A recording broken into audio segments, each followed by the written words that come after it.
बड़े घर की बहू सपनों को पूरा करने के लिए घर से निकली थी। कभी किसी ने मुझे रोका नहीं था। मैंने जो सपने देखे थे वो मम्मी पापा ने ही दिखाए थे। बेटी तू ये कर सकती है, वो कर सकती है। भाई से लड़ाई होती थी रोज मेरी, पर दिल बहुत बड़ा था उसका भी। एक दिन घर आने में देर क्या हो गई, वो बेचैन सा हो गया। बहुत सुनाया मुझको, और जब मेरी आंखों से आंसू आ गए तो गले भी लगाया। बोला, देख बहन, हमारी जिंदगी तू ही है। इतनी लेट ना आया कर। अगर कोई काम था तो मुझे ही बोल देती, मैं भी तेरे साथ चल देता। कब मैं बड़ी हो गई पता ही नहीं चला। कुछ दिनों बाद मुझे देखने वाले आए। मैं उनको पसंद आ गई, और लड़का तो पहले ही मम्मी पापा का देखा हुआ था। पापा के दोस्त का बेटा था। अच्छा परिवार था, किसी चीज़ की कमी नहीं थी उनके यहाँ। मम्मी पापा खुश थे तो मैंने भी कोई ऑब्जेक्शन नहीं किया। शादी से पहले जो रस्में होती थी सब पूरी हुई, और फिर हंसी खुशी दिन कटने लगे। शादी से पहले कभी उनसे मुलाकात नहीं हो सकी थी, क्योंकि वो दूसरे शहर में नौकरी करते थे। पर हाँ, कभी कभी फ़ोन पर बात हो जाया करती थी। उन्होंने शादी के लिए जो समय तय किया था वो ऐसे दौड़ता आ रहा था कि मानो उसे किसी को हराना हो। तय दिन आ ही गया। सब तैयारी हो चुकी थी, बस सब बारात का इंतज़ार कर रहे थे। इंतज़ार खत्म हुआ और बारात दरवाजे पर। धीरे धीरे शादी की सभी रस्में पूरी हुई, और मैं मम्मी पापा और भाई से विदा होकर अपने घर ससुराल चली।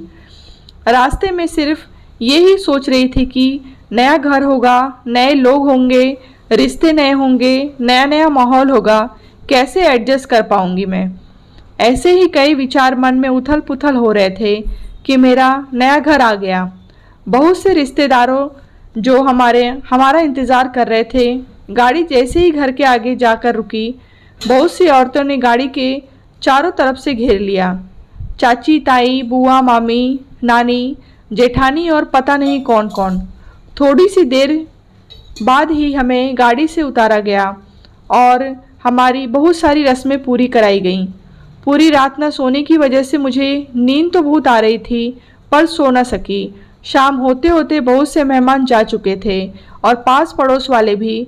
बस कुछ खास लोग ही बच्चे थे, जैसे मेरी ननंद, उसके बच्चे, नंदोई और दो बुआ, राधे, छोटी वाली बुआ का लड़का, और शायद 2-3 और लोग। मेरी ननंद मजाक कर रही थी मुझसे। बार बार कोई बात न करके चेहरे पर अजीब सी स्माइल करती, सिर्फ ये ही बोलकर चली जाती, भाभी जी, भाभी जी। अगले दिन मैं जैसे ही कमरे से बाहर आई तो नंद मिल गई और पूछा, भाभी जी पहली रात कैसी रही। मैं भी कुछ नहीं बोल पाई, बस हल्की सी मुस्कान कर आगे चली गई।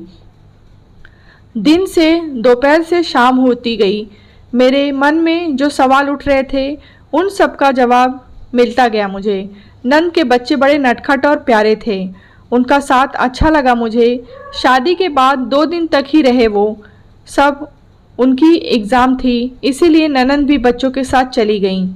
मैं भी अपने मम्मी पापा और भाई से मिलकर वापस ससुराल आ गई। उनकी नौकरी दूसरे शहर में होने व छुट्टियां पूरी होने के कारण उनको भी जाना पड़ा। जैसा मैं पहले कभी सोचती थी वैसे ही मिले हैं मुझको ये। अब घर पर मम्मी पापा और मैं ही रह गए थे। सोचती थी पता नहीं मेरे दिन कैसे कटेंगे यहाँ पर। जैसे जैसे दिन बीतते गए मम्मी जी से मेरी दोस्ती गहरी होती गई। पापा जी अच्छे इंसान हैं, कभी मुझ पर किसी प्रकार की पाबंदी नहीं लगाई। वो तो घर कभी कभी ही आते हैं, पर मम्मी जी से अच्छी दोस्ती होने के कारण मुझे कोई परेशानी नहीं हुई। सच कहूँ तो मैं ससुराल में नहीं, जैसे अपने ही घर में रहती हूँ। कभी अपने मम्मी पापा और भाई की याद ना आए मुझे, इसका भी पूरा ख्याल रखती हैं मम्मी जी। बहुत खुश हूँ मैं यहाँ पर। ज़रूरी नहीं कि लड़की को ससुराल में बड़ा सा महल, बड़ी सी गाड़ी मिले तो ही बड़े घर की बहू कहलाएगी।